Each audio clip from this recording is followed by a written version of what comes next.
السلام علیکم ورحمۃ اللہ وبرکاتہ۔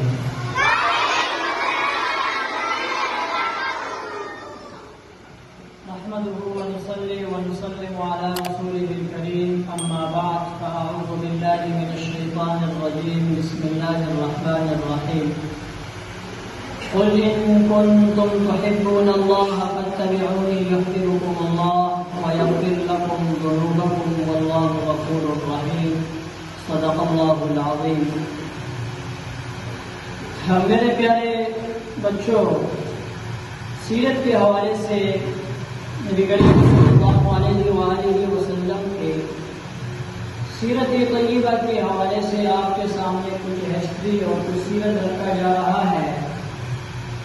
نبی کریم صلی اللہ علیہ وآلہ وسلم کی زندگی مبارک کل 63 سال ہے، 63 سال ہے، اور پھر یہ جو زندگی مبارک ہے، حیات طیبہ ہے، یہ پھر 3 حصوں میں تقسیم ہو جاتی ہے، یہ ڈیوائڈ ہو جاتا ہے 3 پر۔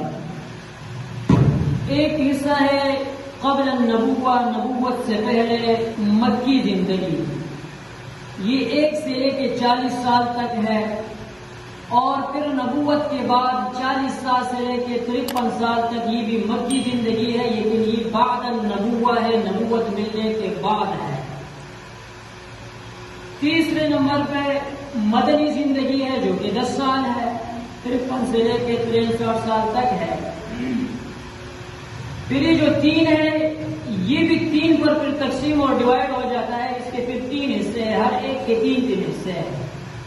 جو 1 سے 40 سال تک ہے اس کے بھی 3 حصے ہیں، 1 سال سے لے کے 12 سال تک، پھر 12 سے لے کے 25 سال تک، اور 25 سے لے کے پھر 40 سال تک۔ تو ہم ابھی تک نبی کریم صلی اللہ علیہ وآلہ وسلم کی حیات طیبہ کے پہلے سٹیپ میں چل رہے ہیں، جو کہ قبل النبوہ ہے، نبوت سے پہلے ہے۔ 1 سے لے کے 12 سال تک اسے کہتے ہیں بچپن، کیا کہتے ہیں؟ 1 سے لے کے 12 تک کیا ہے؟ بچپن، اور 12 سے لے کر 25 سال تک نوجوانی، کیا ہے؟ 12 سے لے کے 25 سال تک کیا ہے؟ نوجوانی۔ 1 سے 12 تک کیا ہے؟ بچپن، 12 سے 25 سال تک کیا ہے؟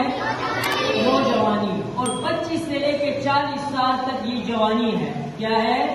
جوانی۔ 1 سے 12 سال تک ہم نے پڑھ لیا تھا۔ اب ہم آج جو شروع کریں گے تو وہ ہے کہ پہلے حصے کا دوسرا حصہ ہے کہ جو آج ہم پڑھ رہے ہیں، کہ جب نبی کریم صلی اللہ علیہ وآلہ وسلم 12 سال کے ہوئے، چھوٹے بچے ہیں 12 سال کے، آپ میں سے کافی بچے 12 سال کے بھی ہوں گے، اپنے آپ کو دیکھو، آپ جیسے تھے، آپ کے چچا ابو طالب نے سفر شام کا ارادہ کیا تجارت کی غرض سے کہ میں نے اپنے سامان کو فروخت کرنا ہے، شام جانا ہے، تو محمد نے کہا کہ مجھے بھی چچا ساتھ لے کے جاؤ، چاہت تھی، تمنا تھی، تو انہوں نے کہا ٹھیک ہے، محبت بھی بہت زیادہ تھی، یتیم تھے، پرورش میں بھی تھے، اور تھے بھی خوبصورت، جمال کے تھے، کمال کے تھے، انوارات کے تھے، تب تو کہا کہ چلے ٹھیک ہے چلتے ہیں۔ جب 12 سال کے ہوئے تو سفر مبارک شروع کیا۔ جب بصرہ کے مقام پر پہنچے، بصرہ کے مقام پر پہنچے تو وہاں پر پڑاؤ ڈالا، وہاں پر رکے، وہیں سے درخت کے پتوں کے اندر سے، درخت کی ٹہنی ہوتی نا، اس کے پتوں کے اندر فاصلہ ہوتا ہے، اللہ تبارک و تعالیٰ کے پیدا کا جو خوبصورت شان ہے، اس میں سے وہاں پر عیسائی کو بڑا پادری بحیر راہب کے نام سے، جو کہ تورات اور انجیل کا عالم تھا، اس نے جب اللہ کے نبی محمد کو دیکھا تو وہ ڈائریکٹ وہاں سے اٹھ کر کے محمد کے پاس آئے اور اسے یوں دائیں بائیں آگے پیچھے سے دیکھا اور کہا کہ یہ لڑکا کون ہے؟ ابو طالب نے کہا کہ یہ تو میرا بچہ ہے۔ کہا یہ ہو ہی نہیں سکتا کہ آپ کا بچہ ہے، ہم نے اپنے کتابوں میں پڑھا ہے کہ یہ وہ ہے کہ جس نے نبی بننا ہے، کہ نبی آخر الزمان ہے، اس میں کوئی نشانی بھی پاتا ہوں، اس کے آنکھوں کو دیکھے، اس کے سر مبارک کو دیکھے، اس کے قدم مبارک کو دیکھے، اس کے چاروں چلن مبارک کو دیکھے، یہ آپ کا بیٹا ہو ہی نہیں سکتا۔ اس نے کہا آپ کو کیسے پتا؟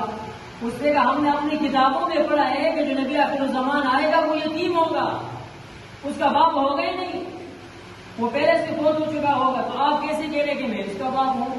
اس کا والد تو ہو ہی نہیں سکتا۔ پھر انہوں نے کہا کہ یہ میرے بھتیجے ہیں، یہ میرے بھتیجے ہیں، میرے بھائی کے بیٹے ہیں۔ پھر اس نے کہا کہ آپ کہاں جا رہے؟ کہا کہ میں نے شام جانا ہے، اپنا سامان وغیرہ بھیجنا ہے۔ کہا کہ آپ نہ جائیں، شام میں یہودی ہے، ان کی دارالحکومت ہے، ان کی اپنی ایک ریاست ہے، وہ لوگ اس کے دشمن ہیں، اگر آپ لے کر کے جائیں گے وہ بچے کو قتل کر دیں گے، تو آپ ایسا کریں گے آپ یہیں سے واپس ہو جائیں، اپنا سامان ادھر کسی کو بھیج دے، فروخت کر دے، واپس چلے جائے۔ ابو طالب کو خطرہ لاحق ہوا، اس نے ادھر ہی اپنے سامان کو بھیج دیا اور محمد کو لے کر کے واپس مکہ۔ یہ پہلا سفر مبارکت تھا کہ جو ابو طالب کے ساتھ 12 سال کی عمر میں جا رہے ہیں، یہیں سے واپس ہی پر پھر آئے۔